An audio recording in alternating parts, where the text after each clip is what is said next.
Good afternoon everyone. Welcome to Banao Bharat's Trading for Living Wednesday live session 26th of July and 5 minutes before the market close. Kind of low volatile day in the markets today. Large part of the time Nifty spends in the sideways zone and towards the end comes down a little bit, currently trading at 19,780 levels. You can see here Nifty in the morning opens above yesterday's high and straight away goes up to day before yesterday's high, wherein it finds the resistance, but it doesn't budge at that level. For the large part it actually remains sideways without going higher or without falling from those high levels, but finally it makes a day's high at 19,828 and in two candles it makes one big fall with good volumes, also comes down up to 19,750 levels and once again currently trading at around 19,770. On the whole, if you see, Nifty makes one good attempt at going higher but does not do anything much after hitting the resistance at day before yesterday's high of 19,808, currently trading below the resistance level. So it should have taken out this resistance, but unfortunately it has failed to take out this resistance, which is little disappointing. Probably maybe market participants are waiting for the Fed decisions. What is a contract in Nifty? Please explain in a practical way.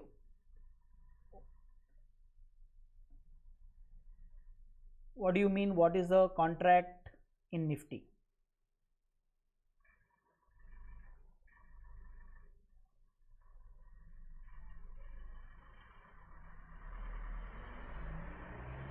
Firdaus, can you type what exactly you are looking for?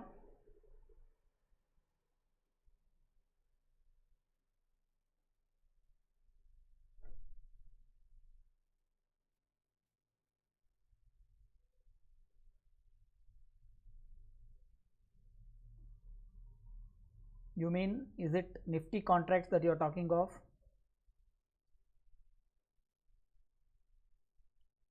Any contract, it's a generic term. Contract is not anything specific to stock market. Contract is a more of a generic term. Here in the stock market terminology, it is used when we say Nifty contracts, it means it is, yeah. So see, what happens is every buy or sell has, every transaction has one buy or sell. So when there is a transaction, every transaction of buy and sell is called a Nifty contracts. Supposing if you go to the NSE website, I will just go to the NSE website and share that particular screen for you.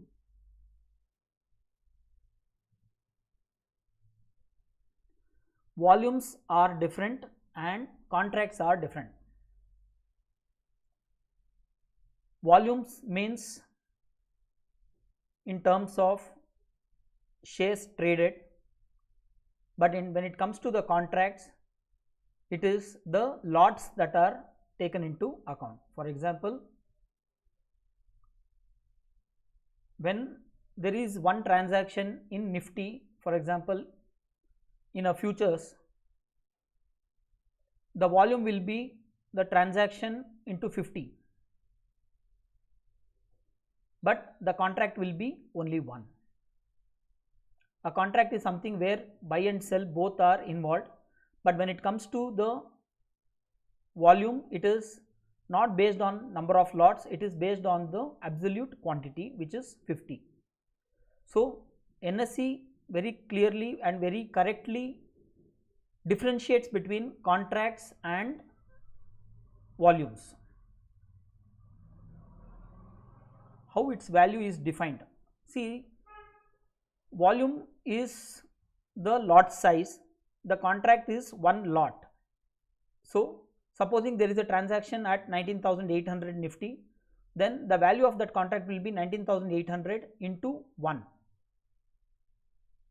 If you are asking for the purpose of taxation, maybe I have to give you a more detailed answer, but if you have to just understand what does a contract mean, contract in terms of futures means, like, on the lot size, supposing a stock has a lot size of 200,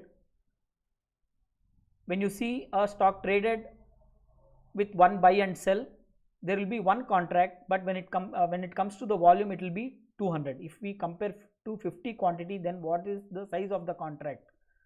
It is one contract. Maybe I am missing something. See, it's very simple. Futures contract, when you talk of one contract, you are talking of one lot, but when you are talking of volumes, you are talking of one lot into the lot size.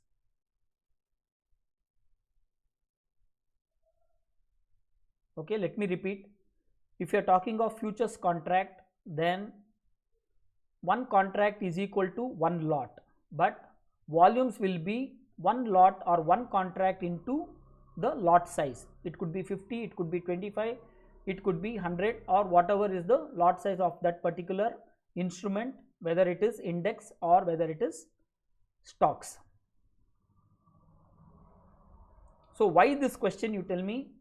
I can give you a better answer. What is the confusion?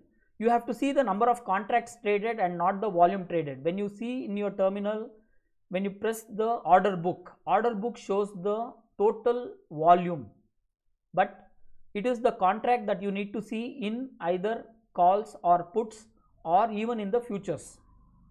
So that is based on the lot size, because every transaction involves one buy and sell, and it is multiplied into one contract into the lot size. That is the simple answer.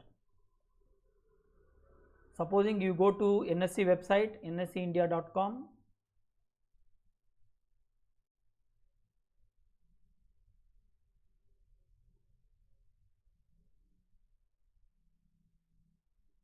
and you go to the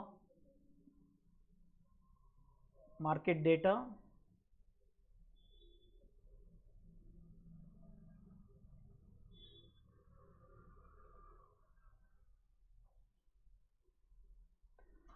you can see top 20 contracts.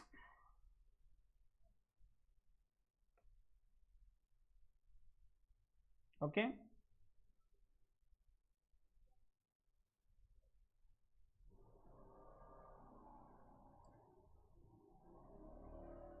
here NSE has given the total quantity traded, I guess, but contract is number of lots.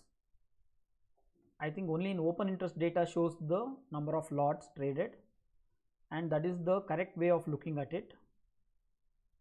If you go to the options chain,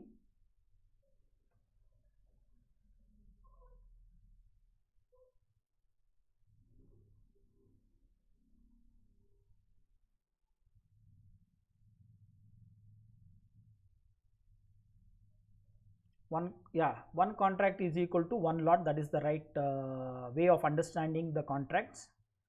And when you see open interest in NSE website, when you see the options chain, what it shows is the number of contracts traded, not the volumes. OI, open interest, current change of open interest, and total new open interest, both are very important. If you have to really understand calls and puts and which direction it is going, what you have to understand is you have to see calls separately and you have to see puts separately. Then you will be able to make some inference, and you will be able to see where the option writers are sitting, whether more of option writers are sitting on the put side or more of the option writers are sitting on the call side. So when it comes to options analysis, when it comes to open interest analysis, or when it comes to PCR analysis, the best way what I have found is to analyze calls separately and puts separately, and then club and see where the at a given strike whether the call interest, open interest is higher or put interest is higher.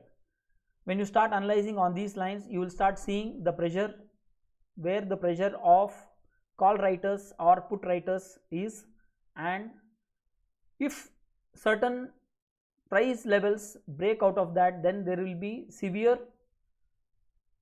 what do you say, short covering on the side where the option writers are sitting on with lot of open interest.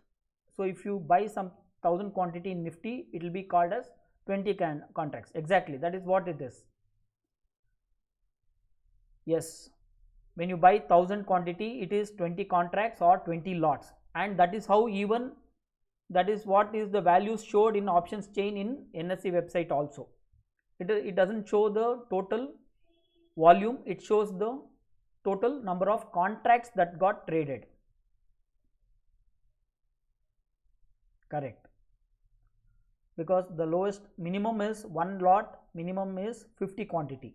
But when you see in the Nest terminal or any other brokers thing, they only show the volume, but reading the volume is not the right thing. You should read the contracts only. You should read the open interest also in terms of contracts that are open and not in terms of the volume that got traded on that particular day. So when it comes to calls and puts, don't see much of price action, just watch the open interest. There are two types of open interest. One is total open interest and the second one is current open interest. So OI and COI both are very important. Open interest is whatever is carried forward till today morning, and today's current open interest is what happened today, whether today the option built up is on the call side or on the put side, where the volumes are, where the open interest is getting not closed. People are sitting in anticipation of price action moving in their direction. So that is what you have to see. Current open interest is more valuable for intraday trading, and overall open interest is more valuable for your positional trading if you are carrying positions for your weekly expiry on Thursdays or on Tuesdays or whatever the contracts that you are trading. So when it comes to option trading, it is a different ball game. Price action is important, and along with the price action, you have to also see what is happening in options open interest.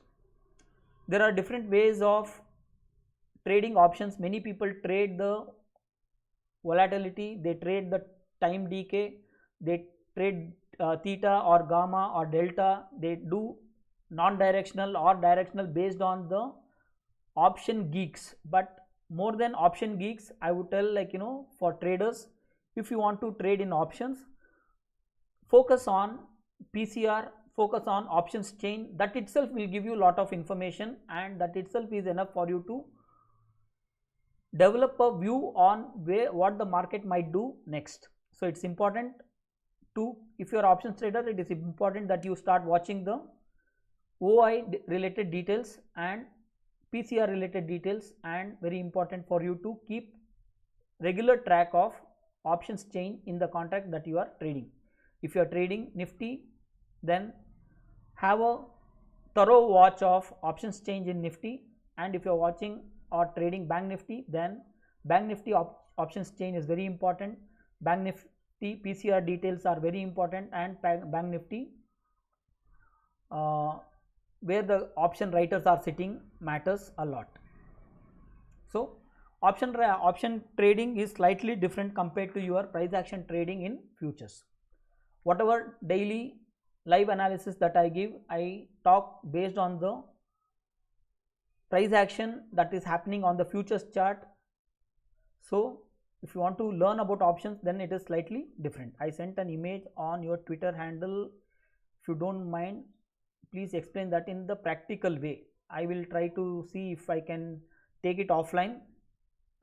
I will, no, it's okay. I can take it offline and see what is the screenshot that you have sent, and if it is relevant information, then I would also take it to our live, so that people who are watching anytime, they can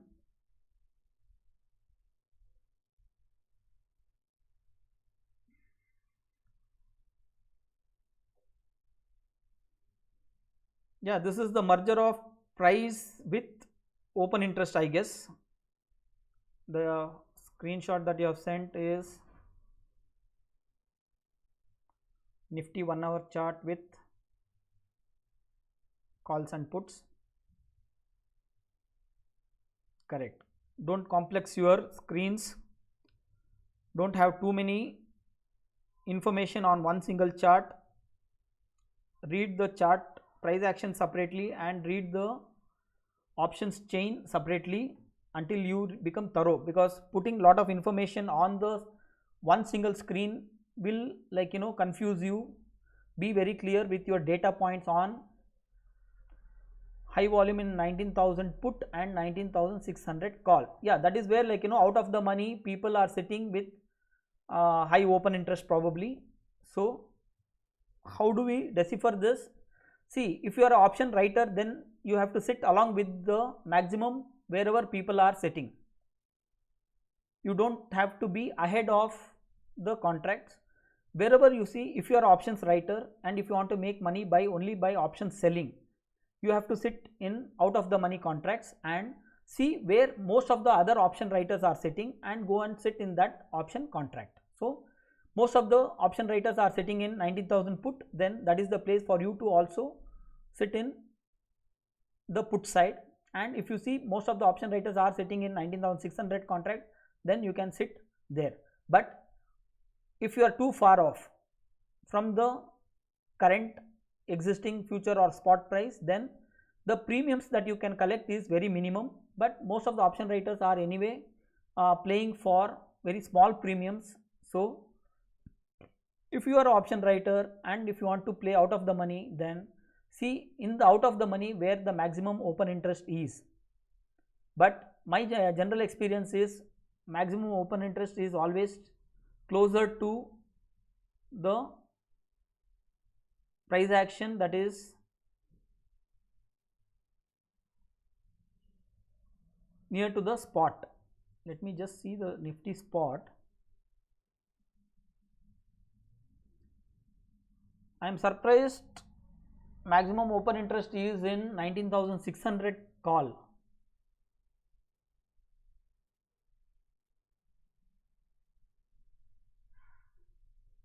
So if you are saying there is high volumes in 19,600 is different between high open interest in 19,600.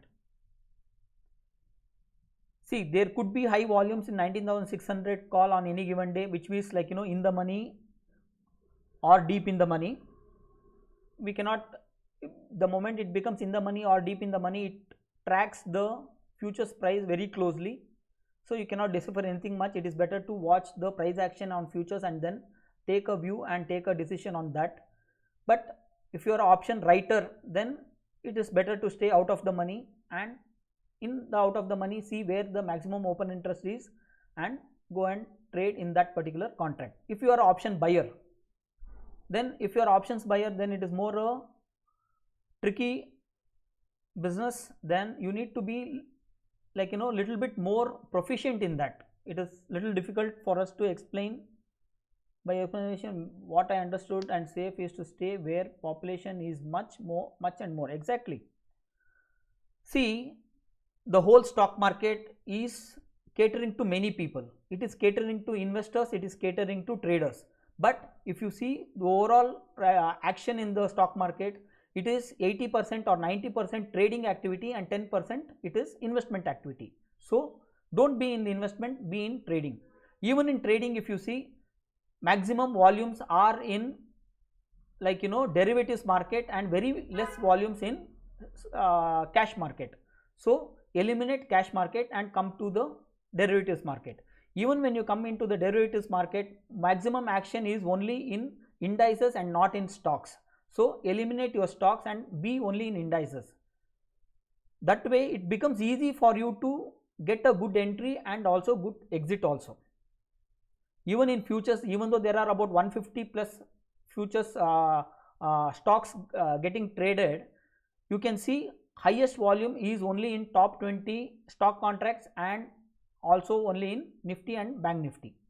So eliminate all your stock futures and come to the indices futures, and depending on your capital, If you have good capital, play futures as well as options. If you have very less capital, then play only options, and if you have more less capital, then go into the business of options buying. If you have sufficient capital, then you can do both option buying and option selling, and also in futures. But you have to be, the basic principle is you have to be in a place where most of the people are. Even if you are in a stock, be in a stock where there is high volumes. Don't be in some stock which gets volume once in a while. It is always better to be in blue chip. It is always better to be in a stock futures where there is regular volume. So it could be Reliance, it could be SBI, it could be ICICI Bank, it could be like any other top traded banks. Some of the other stocks will get rotated, like for example SRF. Sometimes it will have a very high volume, sometimes McDowell, or sometimes JSW Steel, or sometimes Tata Steel. These are the stocks which gets high volume on a rotational basis, but there will always be stocks, about 10 stocks in futures, which will always have regular volume. They will always be in the top 20 list. So when you regularly watch the top 20 stock futures, then you can see some of them always find the place. It could be Bajaj Finance, it could be Reliance. So these are the stocks that you need to do if you are doing stock futures. Otherwise, better to be in Nifty and Bank Nifty. Those two are more than enough for you to either make enough money or lose enough money. So when you can already do enough in Nifty and Bank Nifty, why to really break your head with any of the other stocks, especially for people like retailers who don't have enough skills or enough experience in handling the data. See, retail traders have very little experience in handling the data. So when you don't have enough experience in handling the data, whether it could be price data or options data or any kind of data for that matter, you people don't even know how to analyze a balance sheet, or how to study the cash flow, how to understand the management.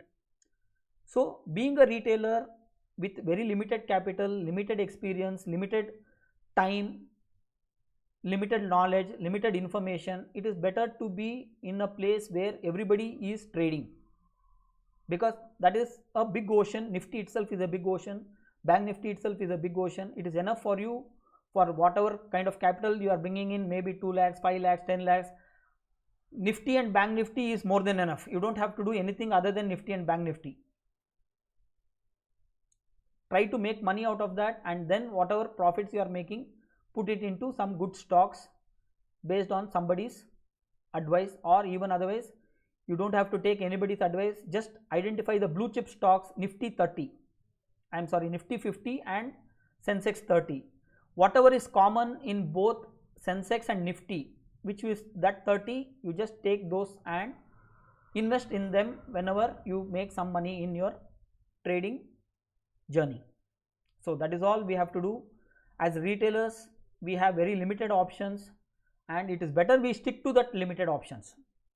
We don't have to do lot of data mining and pick out undervalued stocks, or pick out some good stories. We don't have to do any of those things. Investment is a different ball game, trading is a different ball game, trading in futures is a different ball game, trading in index is a different ball game, trading in stocks is a different ball game, trading in options is a different game altogether. If you are a price action trader, then it is a different thing. If you are an option buyer, then you have to think differently. If you are an option seller, then you have to think differently. So each one has its own characteristics. Understand the nature and characteristics of that particular game. Whichever game you want to play, you have to understand the basic characteristics of that particular game, and then be in that game and become a master of that game. So then you can if you have enough capital, you can become a options player both on buying as well as on the selling side. So it depends, there is no one simple answer for traders, depending on how long you have been in the market, depending on how much of risk you are willing to take, depending on how much capital you bring in. So for a trader who comes with 50,000, my answer is different. For a trader who comes with 5 lakhs, my answer is different. For a trader who comes with 50 lakhs, my answer is different. If possible, can you please recommend any stock screener website, free or paid or any? See, no screener is required. You just have to be like, just watch the NSE website. NSE website gives the most comprehensive EOD data. There is no exchange which can give so much of EOD data like NSE. That is more than enough, because the moment you say screener, then there will be 100 parameters. Screener based on 2 days breakout, screener based on 3 days breakout, screener trading stocks trading at 52 weeks high, stocks trading at lifetime high, stocks who are above the moving averages. Then it will come like, stocks who are which are trading about 20-day moving average, stocks which are about 200-day moving average. So 100 things will come, and then like, you don't have that much of capital at your disposal to play every game. You have to play minimum game. You have to every day come to the market at 9:15 and play your game and keep going. That's all. Don't like, do too many things. Don't try to do too many things, because with whatever capital we have, we cannot do too many things. It is better we do too few things and do those things very well.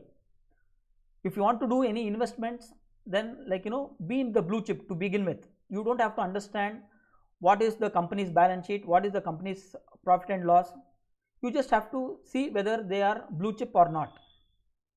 That's all you have to know. You don't have to like, beyond that you don't have to analyze too much. If they are blue chip, if they are trading regularly well, then you can be in ITC, you can be in Infosys, you can be in Reliance. These are the stocks that you build first for the portfolio purposes. Investment is never for trading purpose.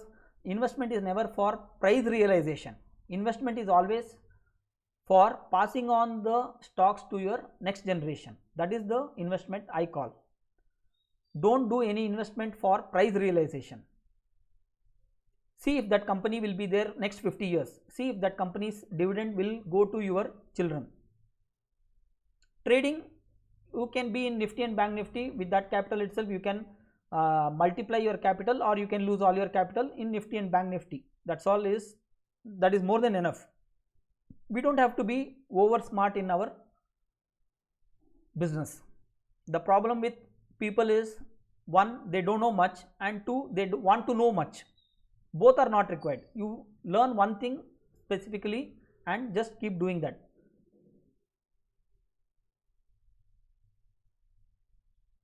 My mind is not agreeing to be a option seller. Yeah, it depends. Like, there is no one single answer. Everything is right. Option buying is right. Option seller is also right. Combination of doing option buying and option selling is also right. Playing only futures is right, or combining options with futures is also right. Everything is right. You should learn the game. You have learned the game of option buying. You have seen some good money there. Keep doing that. Why you have to do anything else? When you have already found success in option buying, when you are already like, doing well in option buying, stick to that game. Be peaceful. Keep making some consistent money. As a trader, your objective should be to double your capital in 1 year. If you are doubling your capital in 1 year's time, then you are a good trader. Keep doing the same dance. Don't try to change the tune. Don't try to change the steps. I tell people, whatever is your steps, whatever is your music you are playing, keep playing the same music and keep doing the same dance. That itself is more than enough. You don't have to do anything else, because you have found the rhythm, because you have found the success in that particular thing what you are doing. We don't have to do everything in our lives. We have to just do one thing, and that one thing should be done well, so that you can create enormous wealth. There are people who are creating enormous wealth only in option buying. There are people who have created enormous wealth even in option selling. So wherever you have fit in, keep doing that. There is no one single answer actually. So as a options trader, everything is right. Let me just close the session. It's almost 30 minutes now. Generally I keep the session for 15 minutes. So any of the other discussion we can have it offline. Quickly, markets have closed at 19,773. There is Fed meeting that is expected with like, maybe no stance today. Let us see how the markets open tomorrow. Bank Nifty has closed at 46,090 and it has closed inside range. It has not even taken out yesterday's high of 46,119. So probably people are sitting on the sidelines and waiting for the Fed decisions in the evening, and accordingly there will be reset of prices in Nifty and Bank Nifty tomorrow. Let us see how the monthly expiry and weekly expiry goes tomorrow, and next month contract Bank Nifty will be with 15 lot size. Let us see how to trade that. Well, no, it's okay. See, the whole objective of this live sessions is like, for people to come on the live session and ask some questions. I'm happy people, like, when they come and ask some questions live, and whatever at that moment comes to my mind, I can talk, and that gets documented through these live sessions. So these free live sessions, the objective is to, like, help people randomly who come and ask some questions.